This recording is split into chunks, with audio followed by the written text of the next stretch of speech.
What's up, YouTube? I'm going to be changing the rotor on this car. It's a Toyota Camry. This is the rear rotor.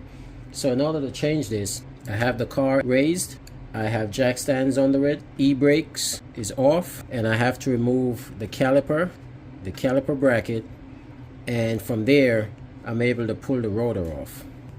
Now it's one bolt at the bottom here and one at the top, and that's what holds the caliper on. It's actually a 14 millimeter.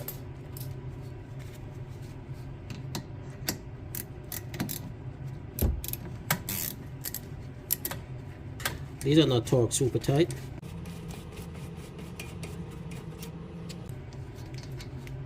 If you're replacing the brakes, then most times you could just take the bottom one out and flip the caliper up. But in this case, I have to remove the entire caliper.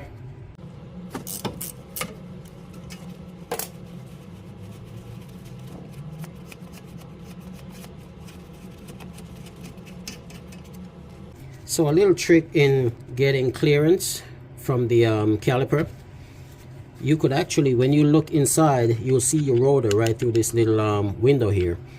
You could get a flat screwdriver, and you want to put, let's go from this side, you want to put the screwdriver in, wedge it against the rotor.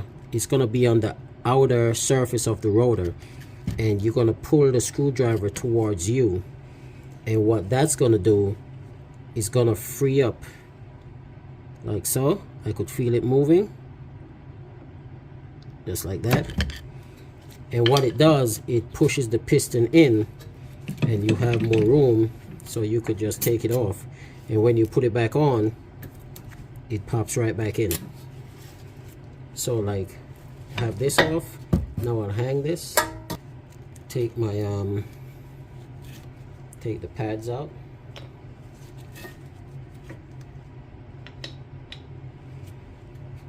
and then the bracket are the same, 14 mil. And if you look, hopefully you could see, but there's one bolt right here and there's another one right here. I'm gonna have to move the camera so I could get to them. And I go for the first bolt.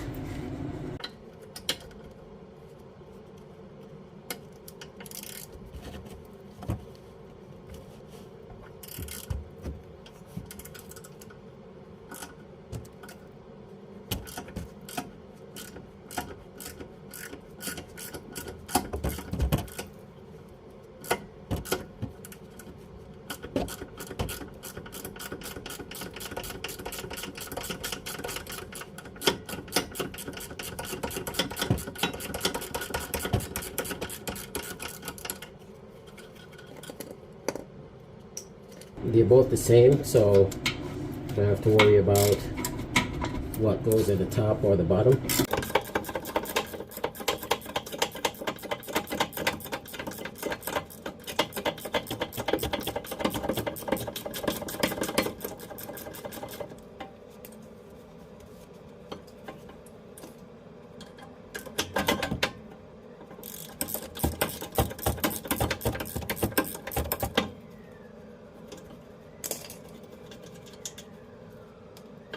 Brackets off, and you always want to check your bracket. So these slide pins, you just want to make sure whenever you do your brakes or go anywhere near your brakes, make sure they could move.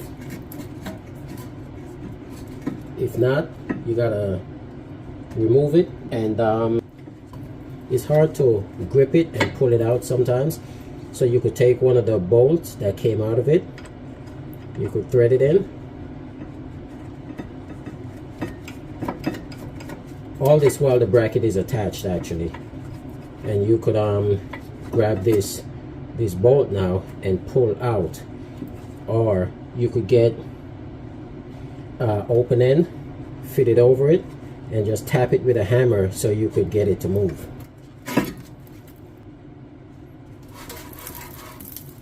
Now I'm down to the rotor.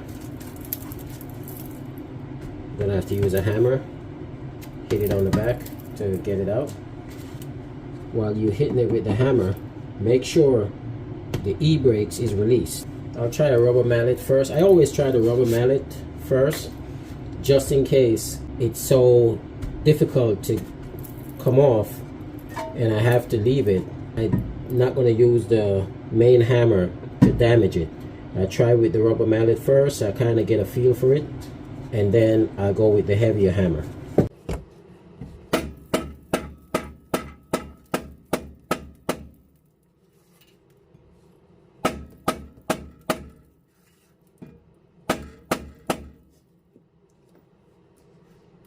I'm going to hit the front part of it.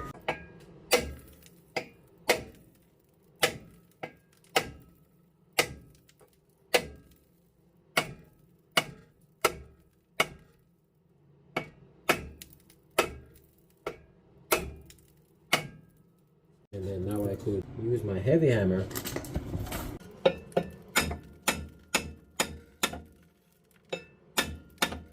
might take a few more swings. Gotta move the camera again. I just had to get it from another angle, and a couple more bangs and it came out.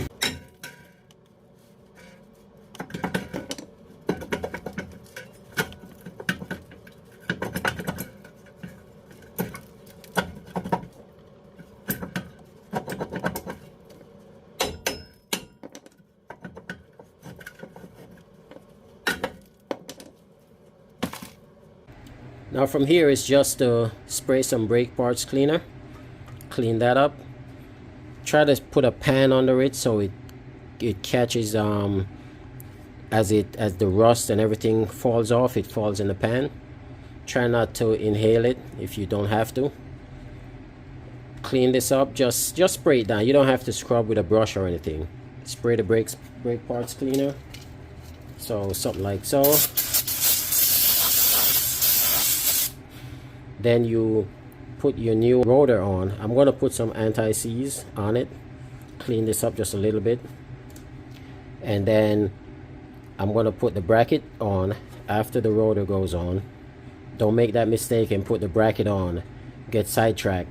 And then you realize you got to take it back off to put the rotor. So rotor on first.